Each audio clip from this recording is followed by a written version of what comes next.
So many firsts in this debate, by the way, including this was the first presidential debate to be held in a studio with no live audience since Kennedy-Nixon back in 1960. Each candidate's mic was muted except when it was their turn to speak. That wasn't a main part of it, but still, the mics had to be muted at times. They sure did, but we're going to bring in a man whose mic is never muted. CBS 13 and primetime Sacramento political analyst Gary Dietrich. As long as you turn it on, it's not muted.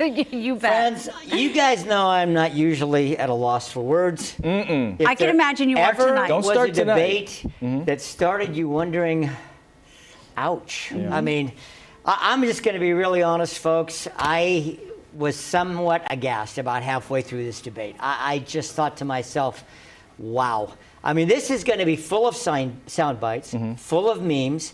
Every golf pro in the U.S. is going to be saying, I can improve your score. Right. I mean, I think we are in, to say we're in uncharted territory doesn't do Star Trek a proper service. I mean, No, this it was, doesn't. but can I get to, do you want me to get a couple quick highlights? Yes, My please. thoughts? Please. Absolutely. Okay.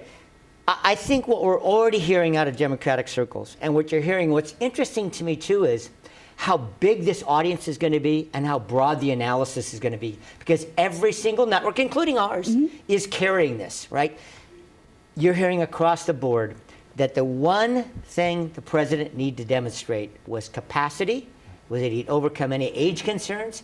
And what they're hearing from what one commentator said, this is the worst seven, and this is David Axelrod, okay? Obama's chief campaign guy. This is the worst. The first 7 minutes of that debate were the worst 7 minutes of the Biden presidency. Wow. Yikes. Simply because of the stumbling. Sure. Yeah. He'd been walking out on the stage. He looked somewhat challenged. The pauses. And then apparently they found out halfway through the debate, because his people were being asked, what's with the voice? Yeah. The weak, raspy voice? Silence until they said, well, he has had a cold for the last few days.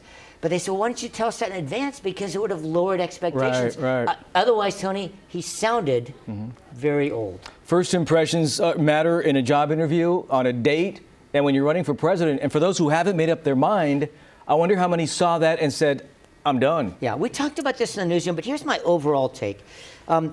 Trump was Trump. I mean, he gave the answers that people would expect. That's going to be fact-checked and is right now. Yeah. There'll be a lot of that people raise a lot of question marks about. But the problem is, as we say in politics, with the optics. And that was the quintessential communications class takeaway from the Kennedy-Nixon debate.